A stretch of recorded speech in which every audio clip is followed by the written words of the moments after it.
So hello everyone, it's Aris and Carla here, and today we're here to give you our top 15 culture shocks about moving to the UK. So as you may know, we come from the Philippines originally, and we moved here in 2014. And since then, I think we've already climatized to or gotten used to how life is here, but we wanted to share our experience on how it was for us when we started here, the culture shocks and the differences that we noticed when we first got here. Yeah, so we have here a list of 15 things we put together. So let's start. Yeah. So first one is with driving. Obviously, moving to the UK, we've had to learn how to drive to get around, and yeah, I think for me, I'm the one who mostly drives, and yeah, I've been driving since I was 16, 17. Of course, the obvious thing is they drive on the other side of the road, but you learn that pretty quickly. But the real challenge for me is roundabouts. So yeah, in the Philippines and some other countries, we have stoplights, or we use stoplights more. Here and probably in Europe, you have roundabouts. So normally you think that's fine, but roundabouts here are a lot complicated. I didn't realize how complicated roundabouts are, because back home, a roundabout would just really be a free-for-all. You just go around and exit wherever you need to exit. But I didn't realize there's so many rules to it. Yeah, and you think, oh, you just prioritize the people on the right. But here, no. In a roundabout, you can have a roundabout with 2 lanes going in, 2 lanes going out, combinations of 3 lanes, 2 lanes, and there's specific rules on where you should be staying when you move around it. Plus, there's a double roundabout, which is 2 roundabouts. Not just double. Near some areas nearby, there's what you call a magical roundabout, which is how many roundabouts? Just imagine it's a roundabout of roundabouts, so like 5 or 6 roundabouts. I'll try to find a picture and post it somewhere here or somewhere, but it's funny. So yeah, it takes a while to get used to, but other than that, I think that's the culture shock in terms of driving that we've experienced. There's another one for driving, which would be flashing of lights. Yeah, for the Philippines, if you flash your lights, you're saying I want to go first. Here it's the other way around. You can go first. So yeah, if somebody flashes lights at you, that means they're giving way. You can go ahead. It's just the other way around. It's not something that we got used to, but yeah, it's things to consider, particularly for people going the other way. That means that flashing the lights in the Philippines, they want to go first. Yeah. Right. Okay. Next, second one. Well, another obvious thing would be the use of specific words. Yeah. That are very different from American English words, which we are used to back home. Yeah. To here. Yeah, for example, bin, lift, lorry, and the use of, just generally how they pronounce words, like can't in the Philippines. Here you say can't. Yeah, we got used to changing some of the words. So if you imagine can't, it sounds similar to them. So if you compare to can't, it's a totally different tone. So it's a lot easier to differentiate, which makes sense. So that means that we got used to just changing some of how we say things, and this intermediate thing where you're still speaking the English you're used to, but having certain words beyond the British side. And they like using their idiomatic expressions as well at work. There is they use that a lot, and sometimes I end up Googling what that means because Bob's your uncle. Yeah. Anyway. So that's the second. The third one we have here is a bit of a funny story.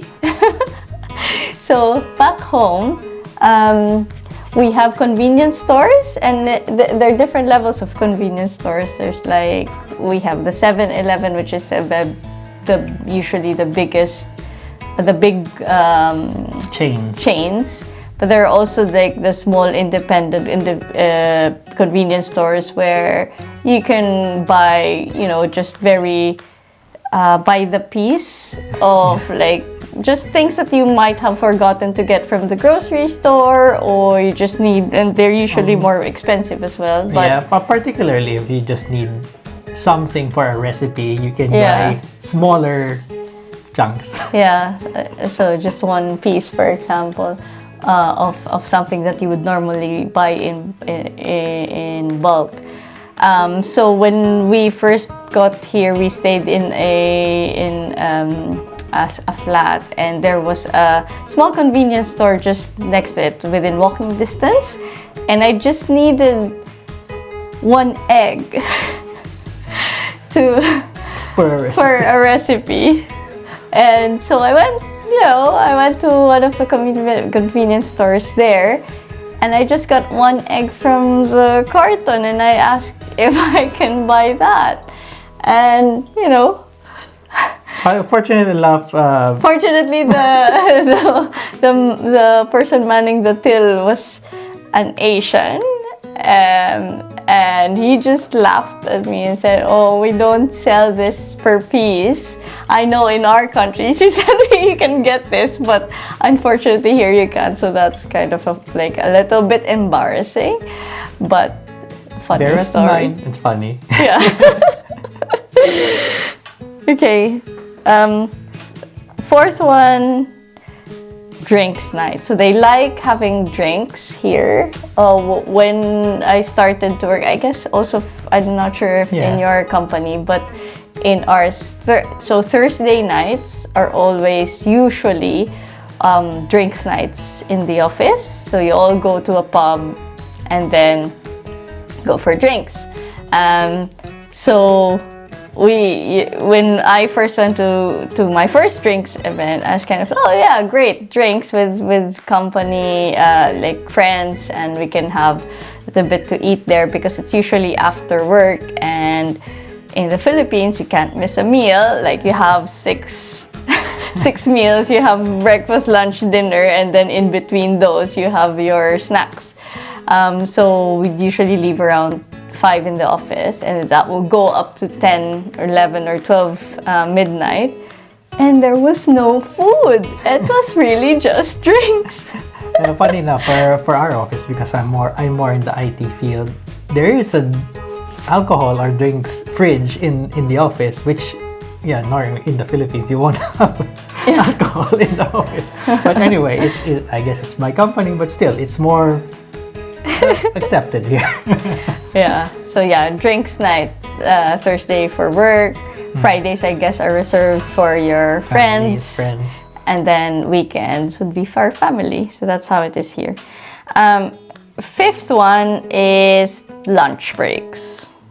So lunch breaks in the office is, back home, lunch is usually 12 o'clock. People start standing up.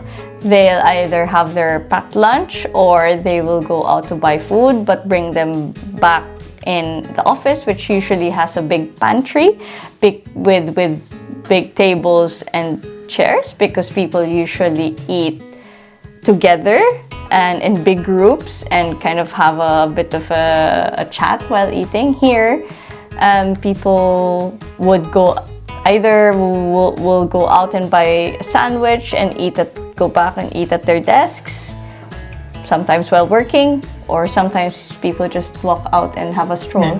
Yeah. I think that the chatting bit is another time, which is on tea time. Yeah. Speaking of, number 6 is tea. Yeah, so I think, Britain or the British, they're known to love tea, and there is tea time usually in the morning and sometime a bit in the afternoon, the merienda equivalent of Philippines. And yeah, you can imagine it's just tea, talking to each other.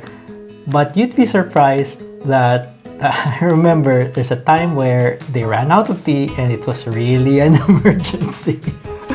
It was panic. Yeah, it's not a joke. I mean, yeah, somebody had to go out and get it. He's like, where's our tea? You didn't get tea? Oh my god. So, But yeah, at least I think that's in place of the lunch. You have those times, and that's sort of the coffee break or tea break, Yeah. where you chat with people and just have that small office talks. yeah. So it's not a joke. Tea. Very important, critical. Next one is another obvious one. Number 7 would be weather. Yeah. Weather. They really talk a lot about weather here. And I think it's also a case that because it always changes. It's sometimes too sunny, sometimes it's too rainy. Yeah. Well, a lot of the times it is rainy, but yeah. But and then they never seem to be satisfied with the weather either, because when it's gloomy and rainy or cold, obviously people will complain that it's gloomy, rainy, and cold. But when sun is out and it's hot, they will also complain about it. So that's weather. And actually connected a little bit also to weather, or sometimes train delays is the next one. So obviously, moving here from the Philippines, which doesn't have that, transport system, that good transport system. We're used to just going around with cars, taxis, buses, and and there's usually a lot of traffic, and sometimes, depending on where you go, it takes an hour or so to get to the office. Yeah, even when you're very near where you need to go. Yeah, and I think that's the funny thing, where if there's a delay in the tube, for example, the next tube is delayed by 10 minutes and people are grumpy. I was thinking, people are cursing by that time.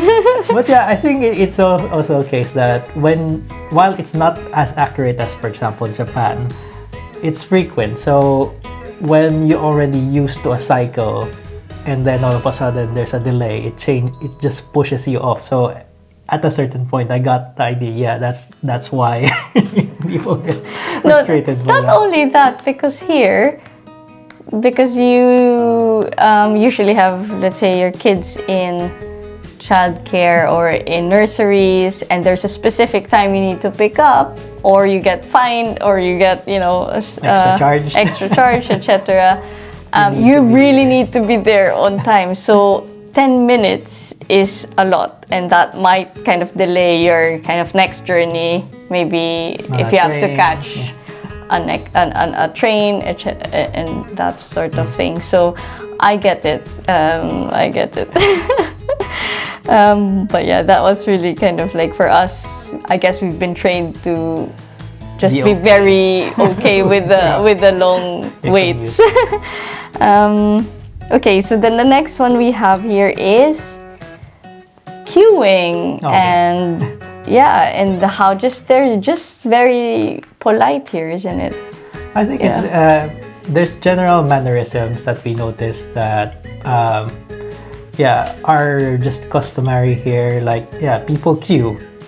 People will not be happy if you skip the line on different things that has a queue. If there's no queue, there is a queue that will be formed. Apart from that, there's a mannerisms mindful of people who are in a rush. So if there's an escalator, people tend to stay in one side so that people in a rush can go on the other side. Yeah. And also in trains, for example, they will very patiently wait for people to get off first before they get on. So that's very, very nice. Yeah, even holding the door. They'll hold a door for someone until the next person comes. And then... Yeah, for the next person. That's really nice. So I really like it here, like that way. Okay, and then next would be clothing and the seasons. So particularly with kids. It's because, yeah. Well, we're not used to the seasons, obviously. We only have rainy and wet and dry season in the Philippines. So yeah, that means that really there's different clothing that you'd wear for winter when it's cold, different for summer, and different for autumn. Yeah, and spring. But a consideration with kids is, depending on when they're born, the second child, even though, if, for example, they're both boys, the clothes may not be useful for the second child. Because if the first child was born on winter months, that means that by the time they reach the age where they can use the older one's clothes, might not be the right season for it. So yeah, we didn't really think about that, but yeah, that's how it is. And then here, there is like almost like the bigger towns would always have like a high street where that's where we're gonna have all of the shops, cafes, restaurants. But there's really just two main, shops, establishments that you will always see in high streets, and that's a charity shop and estate agents. Yeah, I think that's the funny thing, because in terms of houses, it's not like for the Philippines. I stayed in the same house, or that's the first house. For here, they have a tendency to work on a what we call a chain, or property ladder. Essentially, people like to look at houses and go to the next house. It's something that's very common and very frequently done as well, until you get to kind of your final house that you would kind of renovate or improve. But even then, at a certain point, when you reach that, at a certain point, when people retire, they're not fixated on the same house. They tend to just go to a smaller one, or downgrade, or downsize. Yeah, seems to be a smoother process here to be able to do that. So that's interesting. And the charity shops are really they're very good, and people really support these charity shops here. Next is well, we talked about the next one I had here was the house hunting hobby and the property ladder, which is why there are lots of estate agents around. But that's basically it.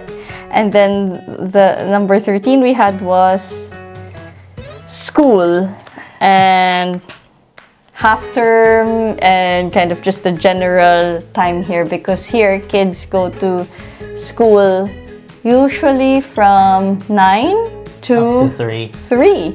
So if, like, for working parents, you need to plan around how to manage like the kids in the morning, because if you, let's say, work in London and you live in the countryside, you need to leave earlier to reach the office at 9. So there are kind of breakfast clubs, or maybe you can arrange childminder, etc. That is not limited to just the primary or grade school. That goes up to secondary or high school, which is a bit different. I mean, that's the difference that we notice, is that it only goes up to 3. Yeah. I remember growing up, I start going to school at 7:30 is the getting ready time in school, or 7:40, something like that in the morning, and it goes up to 5. And it goes up to 5. It's like a whole day. It's definitely different. Definitely different. And then when it comes to half terms, they have several kind of breaks for kids here.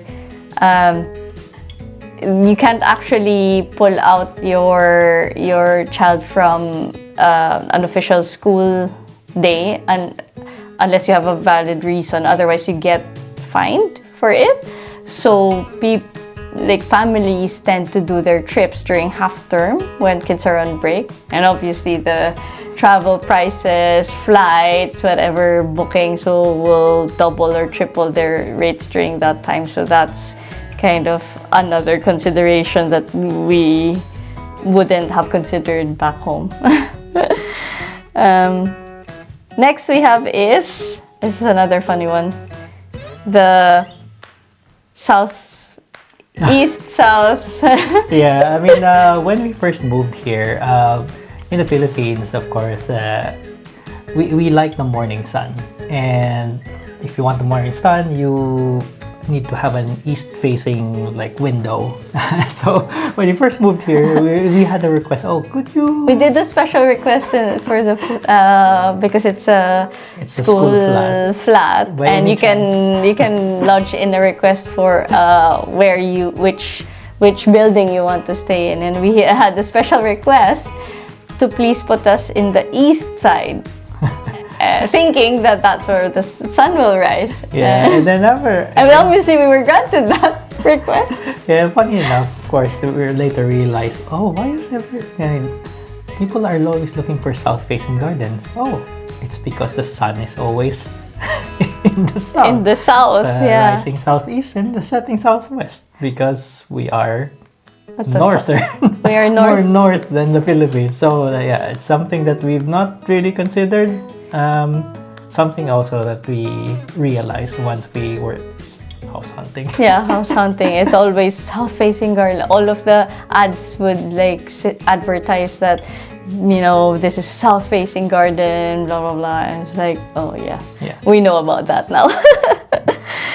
And then, so last one we have is cashless payments. Yeah, I think that's very particular, particularly when you go to work. Assuming that you're not working from home and you go to London, you don't need cash. I mean, you sometimes go to the office with just your phone. Well, not sometimes, all the time. As in, I don't need to use any. Even my wallet I leave because even my credit cards, I don't need it. It's all Apple Pay now. Yeah, pretty much it's contactless payments. You can do everything with your phone. And even for example, if you go to a market, those market stalls in Borough Market, they would have a card machine. And you can pay through it. Actually, thinking about the wallet, even driving a car, if you're just local, you don't actually need to bring your driver's license. You do need it in case there's an accident. But you can provide it later on. It's not something that you need with you. But yeah, I think that's the really main difference is that in the Philippines, I always had some spare cash with me. Here, you just don't need it. And we've not used cash for such a long time that, to be honest, I've already forgotten the coins and what their shapes and what they look like. We do need to remember our PIN code. Yeah, the PIN sometimes as well. I forget. We also use just contactless payments for most of the things. Face recognition. Well, that makes up our top 15 culture shocks moving to the UK.